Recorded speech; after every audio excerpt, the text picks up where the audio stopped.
All right. We have literally tried to start this episode 3 times, y'all.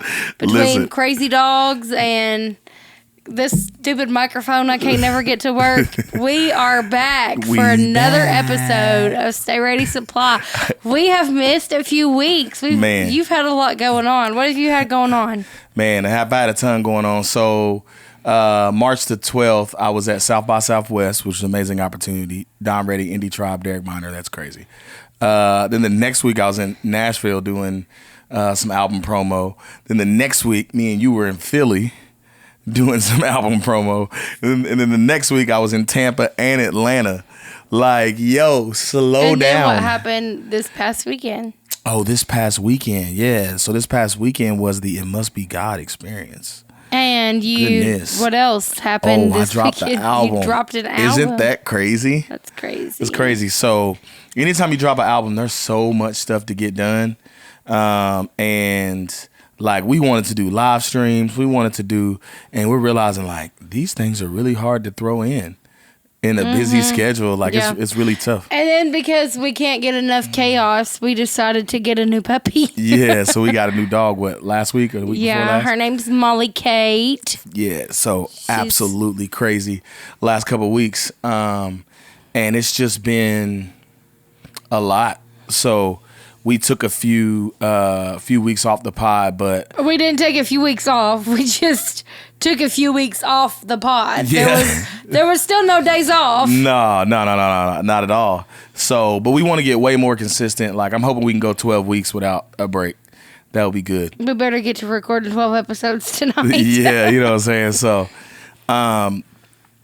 it's just been a lot. So I dropped the album. I did not realize how much work went into dropping an album.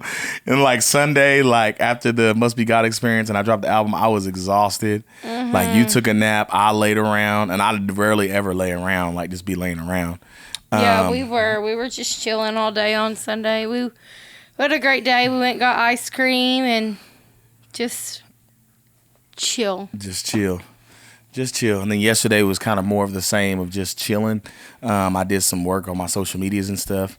And then today is Tuesday. So tomorrow this podcast will air. And we were literally, I was like, I'm exhausted. I don't feel like doing the podcast. And Kaylee's like, but I want to do it. And I was like, all right, let me. So, yeah. You know then, yeah. So I locked in. And we got the podcast coming. So we're getting ready to do this. God spoke to Kaylee many years ago. Probably like whenever we were newlyweds. I would say like either newlyweds or maybe had been married for like 2 or 3 years. Maybe a couple years. Like, yeah, 2 or 3 years. we were baby Hopper, get out of the frame. Go sit down. Hey, you got to go sit down, buddy. Ken. Yeah. That's fine. All right, go ahead. So we were just I was kind of praying about little bit of backstory. Donovan and I were both very passionate about ministry at an early age. And we would just kind of sit around and daydream. We still do it now. But we would sit around and daydream about what is required to take ministry to the next level. And that's kind of what I was doing whenever the Lord spoke these words to me. He said, in order to go to the next level, you need to have discipline, organization, and unity within your marriage. Yeah. And I mean, God, it's been almost a decade, and we're still working on those three still things. Working on discipline, unity, and organization. But I think there's some faith to that too, because like God is like following Jesus can be very simple. It's like, yo, just focus on these couple things, and I think that we have improved. You think following Jesus is simple? I do. I think it's simple in its methodology, but it's not simple in the action. Okay. Yeah. So, like, I think that those are the biggest areas that we've seen improvement too. You know what I'm saying? I think we've seen improvement in all three of those areas.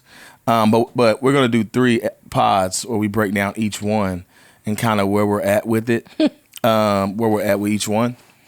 And on this pod, man, we want to be open and we want to be honest. We want to present ourselves as like we're not perfect, right? but and I think both of our best traits in general in life is that we're both very like genuine, open book people. Yeah. And so we really want to be open book, genuine people all the time on this pod as well. So. Right. So we're never going to try to present ourselves as perfect or like the perfect couple, but we also have done some things right. You know what I'm saying? Well, So- I think we've learned to do things right.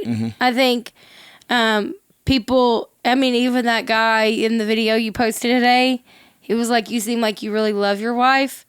I think people say that often because we have a good marriage, but it did not always like start out good. I mean, there's a lot of trials and tribulations and effort and energy and literally blood, sweat, and tears that went into the relationship that we have today. So I think with that, we're probably going to start with unity. Yeah. I think we're the best at unity. No, for sure. We're going to be the best at we're going to be the best at unity because neither one of us are afraid to continue to fight at it.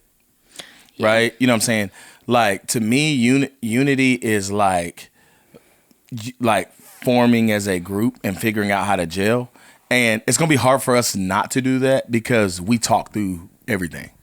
Like we talk a lot. You know what I'm saying? Like, so we literally will exhaust. There was a joke for a while that I would say. No, you still say it. It's like, it's actually a running joke. It's not, the joke has not ended yet.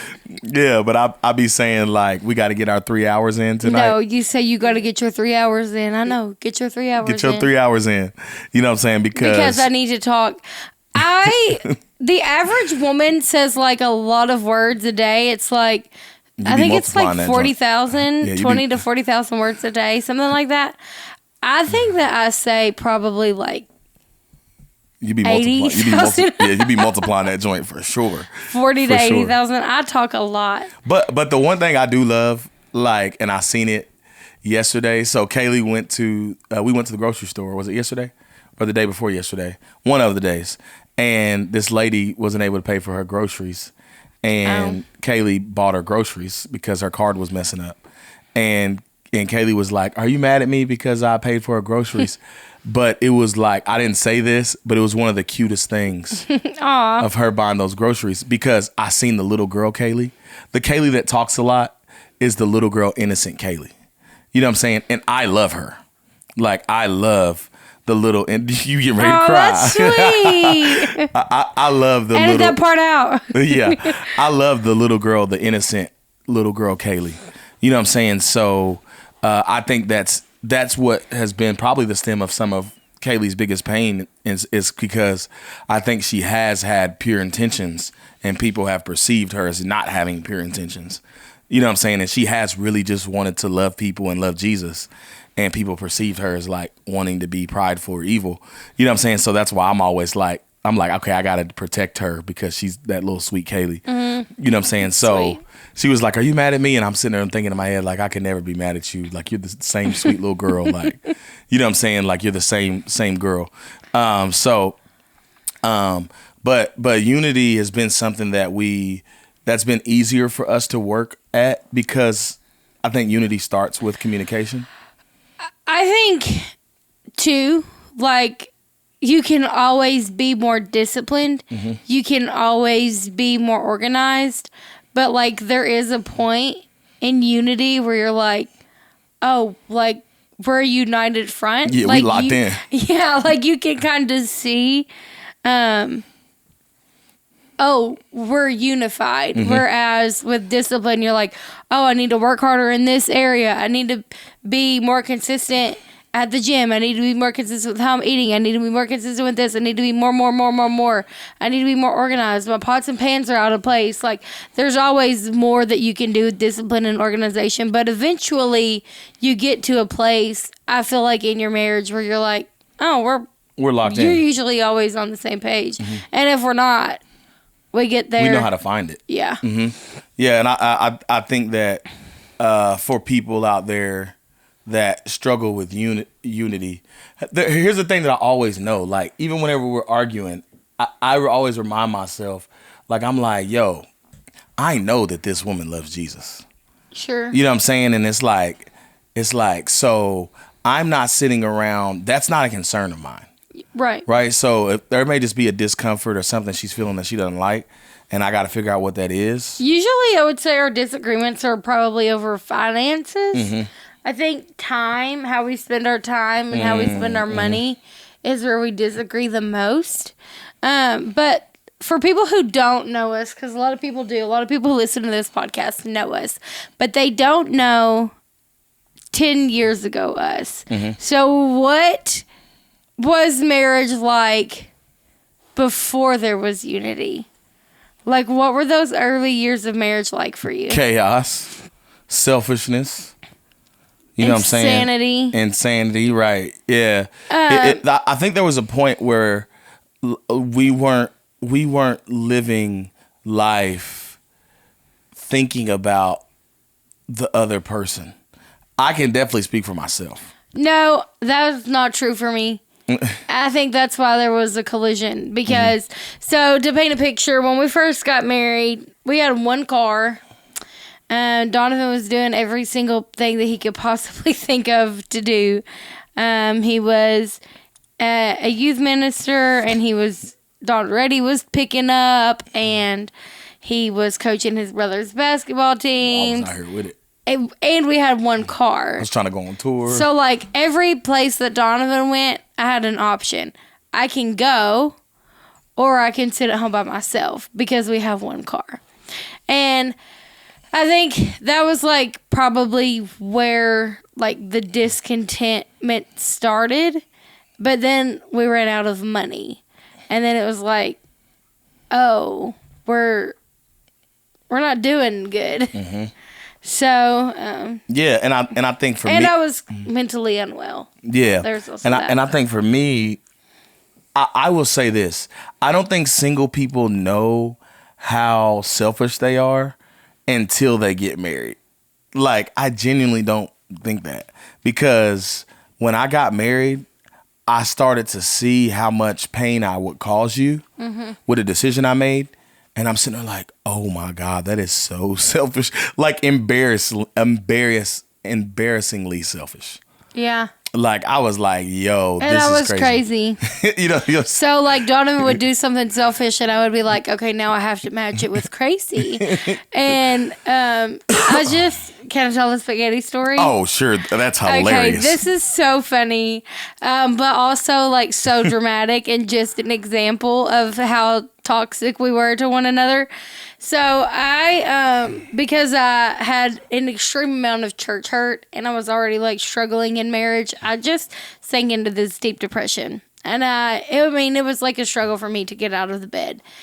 And also at the same time, we didn't have any money. We were both servers at Cracker Barrel, and it was easier for us to go eat dinner after our shift instead of buying groceries. We could afford to eat like a meal. We couldn't afford to buy meals. And I didn't even know. We could have definitely, like, qualified for food stamps and stuff. I did not even know that that was a thing until we got the boys. I had no idea that food stamps even existed. And so anyways, I thought, I am going to be sweet to Donovan. We never eat home-cooked food. I'm going to make spaghetti. That's his favorite meal. Donovan loves spaghetti.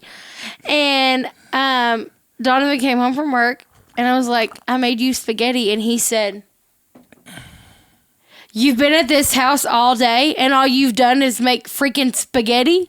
And I said, well, who are you talking to? And then I doubled down. And he did. He doubled down. He said, I'm talking to you.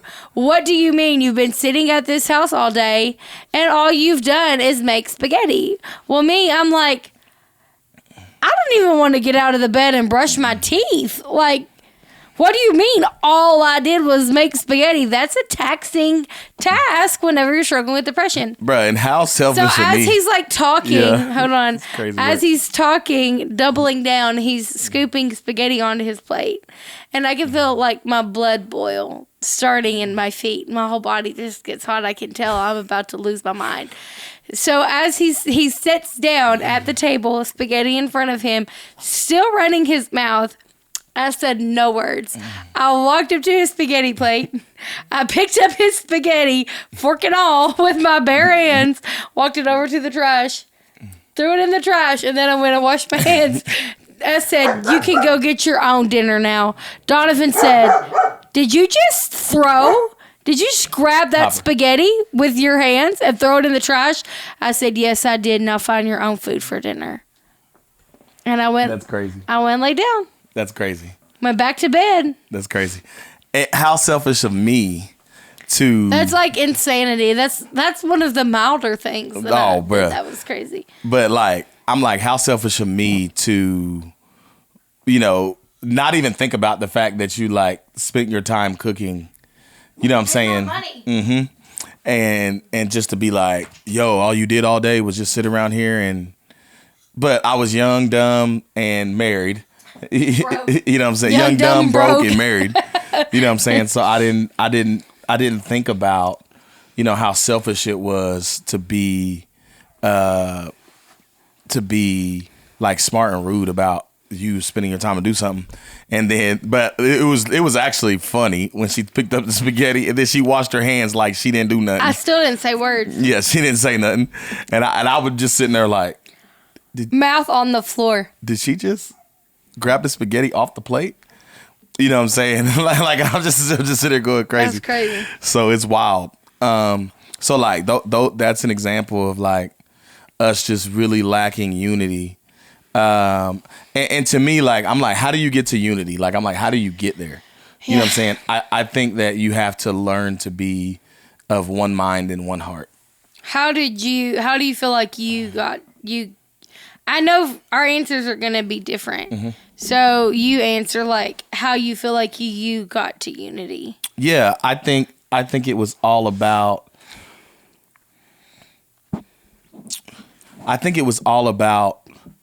genuinely just relaxing and not putting too much pressure on you to be whatever it was that I thought you should be. Mm-hmm. Right? You know what I'm saying? Like, I think with a lot of, especially those in ministry, genuinely, like, because of where we want God to take us, mm-hmm. a lot of times we'll put pressure on our spouses to be the man of God or woman of God. That they're not ready to be yet. They're just not ready to be. I mean, those kind of things take time, mm-hmm. But I also learned in that process, like, you need to present your wife as holy and not provoke her.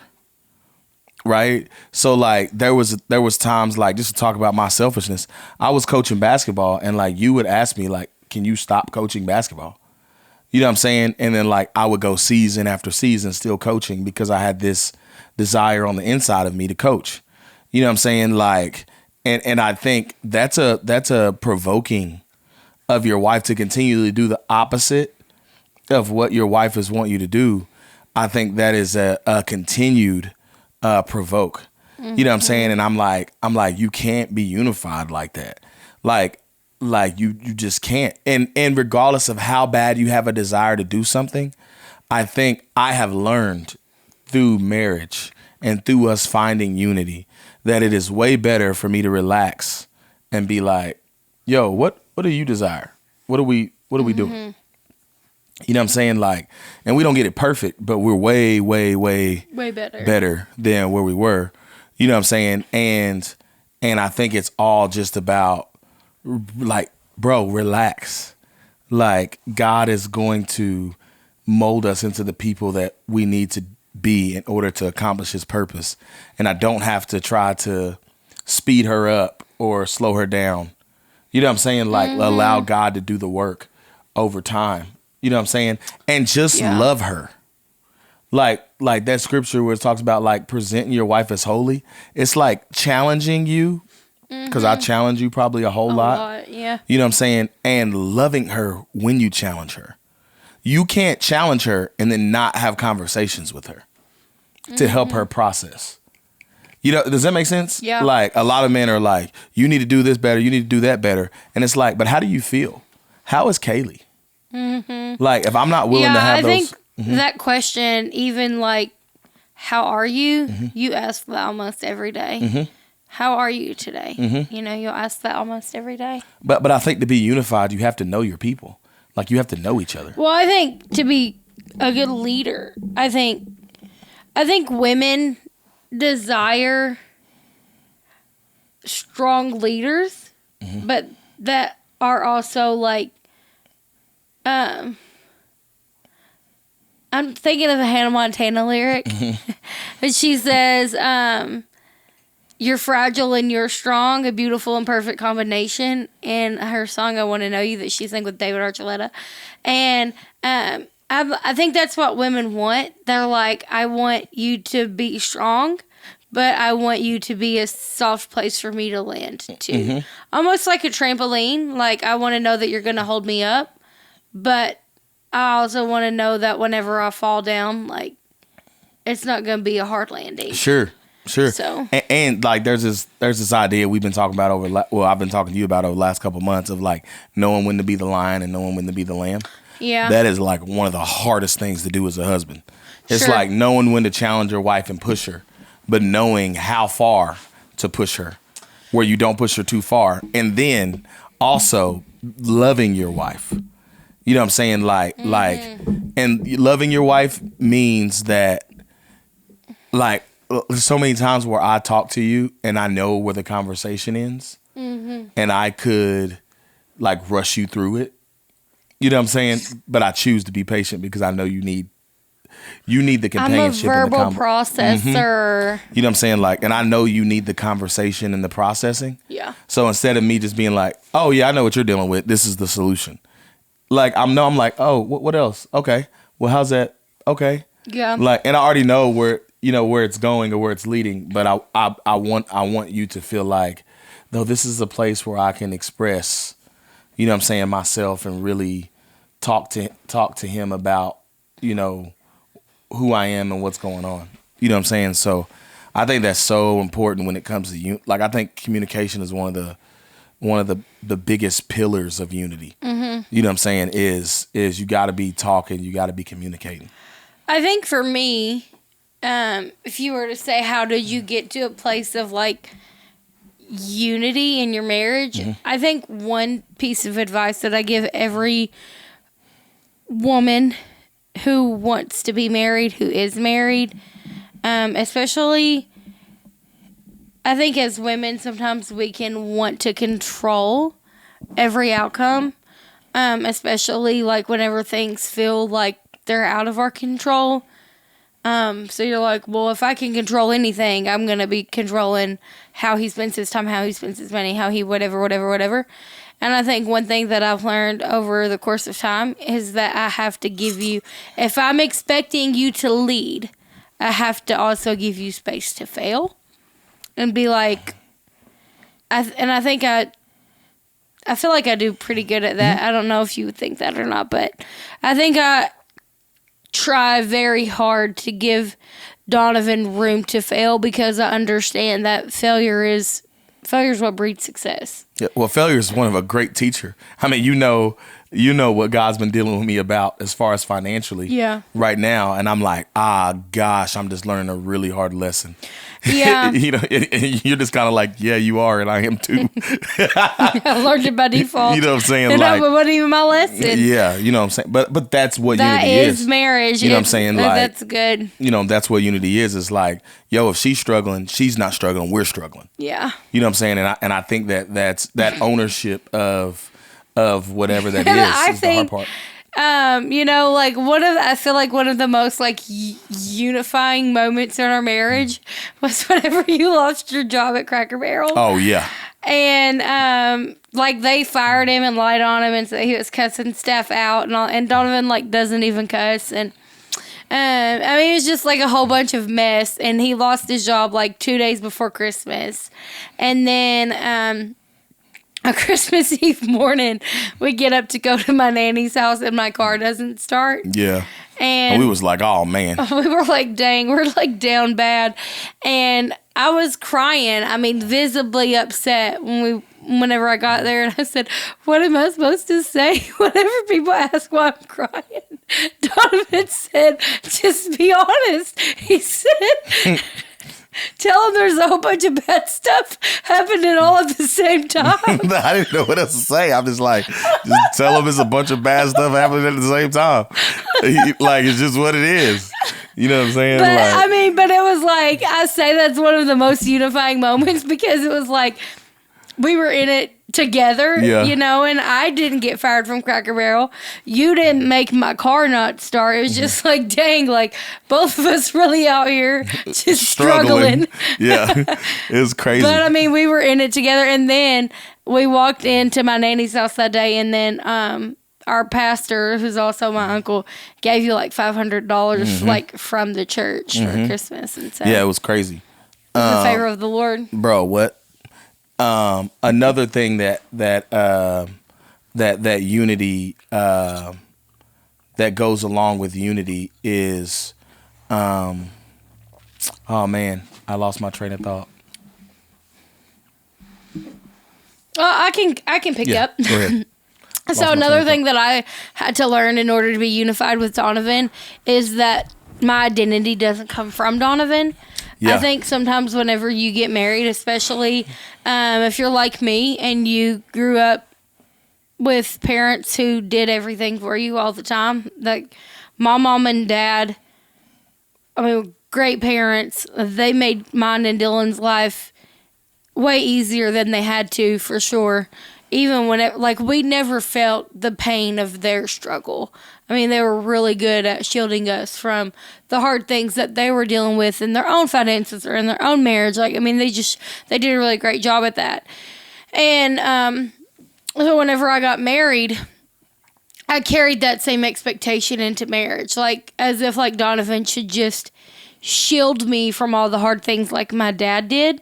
But it's not Donovan's job to do that. It's God's job to do that, especially whenever you leave your family to be joined with your husband or your spouse. And so it's easy to say, well, it's your job to bring me joy. It's your job to bring me peace. It's your job to bring me happiness. It's your job to make me feel secure. But really, that's like the job of the Holy Spirit. Mm-hmm. And I mean, literally love, joy, peace, patience, kindness. Those are all fruits of the Spirit.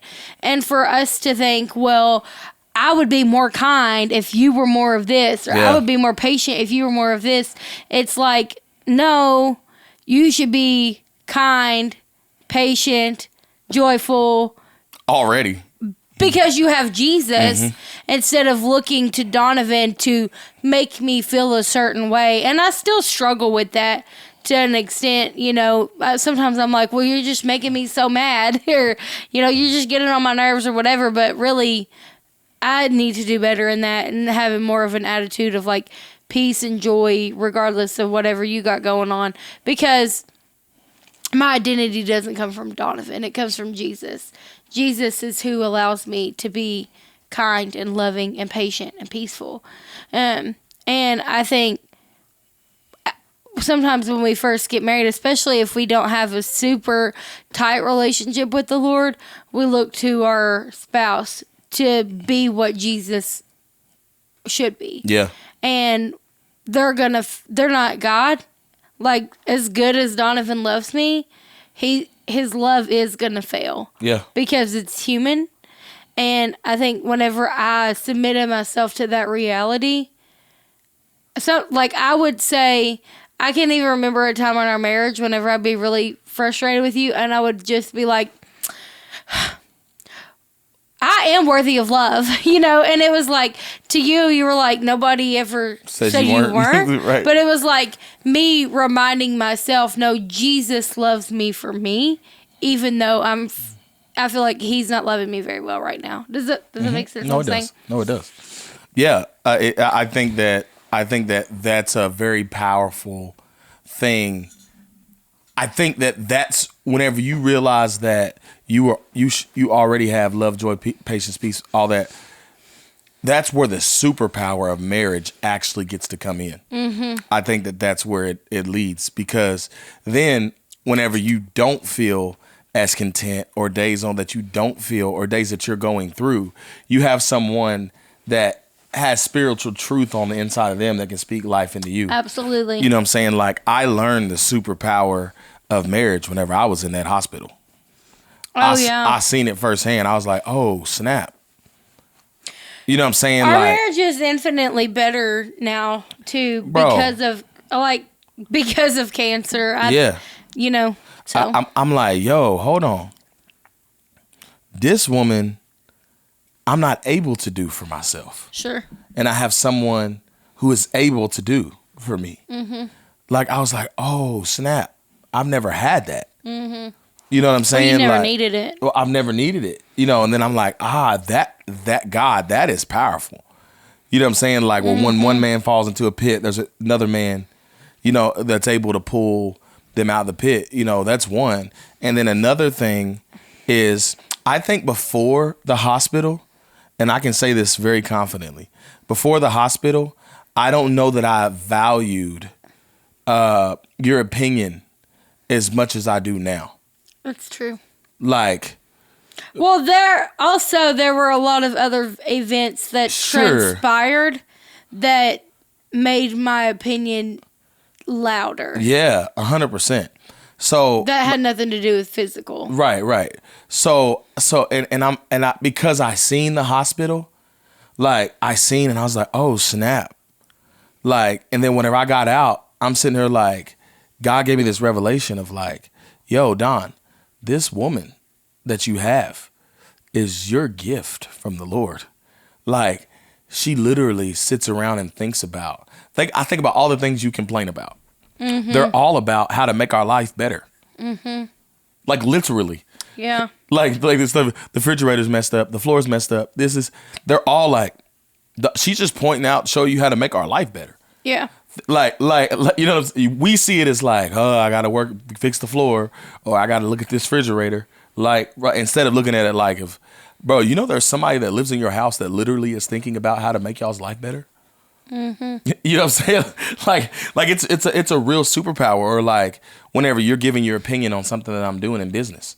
Like I remember I had something. I'm very much I would say a people pleaser, and risk it all. Yeah, I'll risk it all for other people. You know, and I really just care about loving people well. You know what I'm saying? And there was a time like last year where Kaylee's like, half the stuff you're doing, you're just doing it to make other people happy. And I sat and I thought about what she was saying, and I was sitting there like, oh, heck no, I ain't doing none of this stuff no more. Yeah. You know what I'm saying? Like because she was protecting. There's a little Donovan too that got taken advantage of, and that didn't have a lot of like real solid friends growing up. Sure. You know what I'm saying? That is very still insecure and desires deep friendships. Mm-hmm. You know what I'm saying? So to me, like, I always am like, oh, I want to love people well because I don't want to give people a reason to not want to be around me. Right? You know what I'm saying? Like I've seen that with myself. And like you kind of called that the grown man, like, Donovan, you don't even want to do any of that stuff. Why are you doing that? Yeah. And it made me question that. Like, it made me self-reflect and question, like, why am I doing that? Am I doing some of these things because I am afraid people won't see that I love them, so they won't love me in return?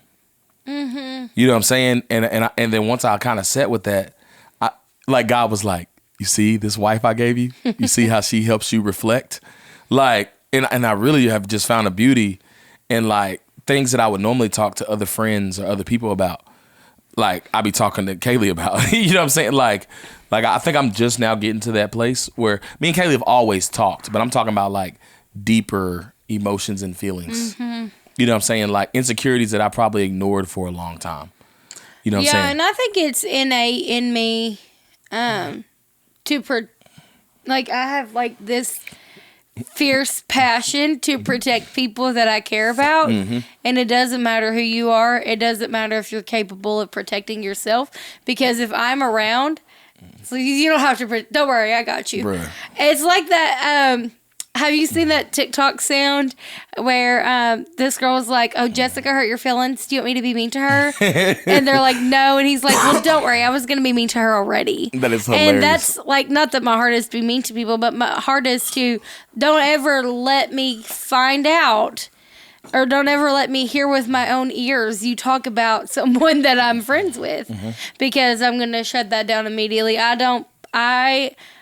Donovan will say it, and it's true. One of my biggest traits is loyalty. She a loyalist. And if I rock with you, I rock with you the long way. If she don't. If she rock with you, she rock with you the long way. And if she decides she don't rock with you, if she don't see you about it for real, and she see you got some fake in you, oh, yeah. You know what I'm saying? Like, we can't do no she be like, I don't think you got that in you. Like, I don't think you got that dog in you. Like you ain't got that trait. But like, we have a friend named Dustin. And I rock with Dustin. I love Dustin.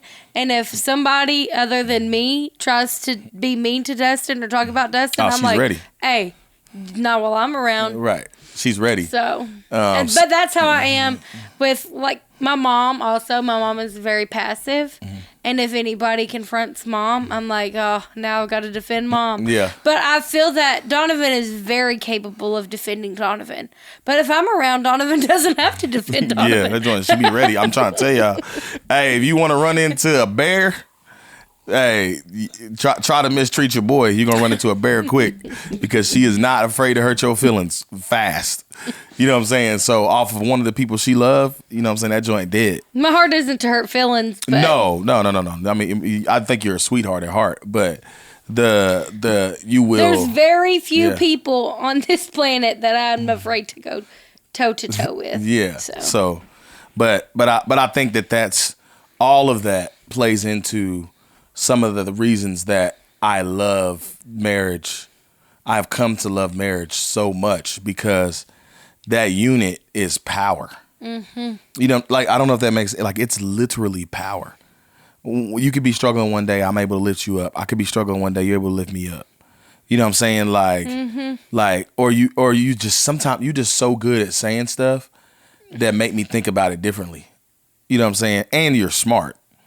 You know what I'm saying? Like, I couldn't be married to somebody that's not smart. I've told you that. You know what I'm saying? Like, she's very intelligent, so we have intelligent conversations. I don't know that sometimes I'm thankful that you're not dumb. That sounds so bad, but oh man, that's hilarious. Nah, facts.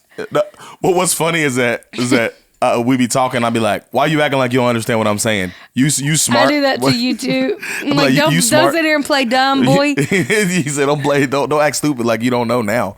You know what I'm saying? That joint is hilarious. But you know, I appreciate that. And you know, but above all else, regardless if you're smart or you're dumb, you know, unity, I think, is way more about choosing who you're with. Yeah. You know what I'm saying?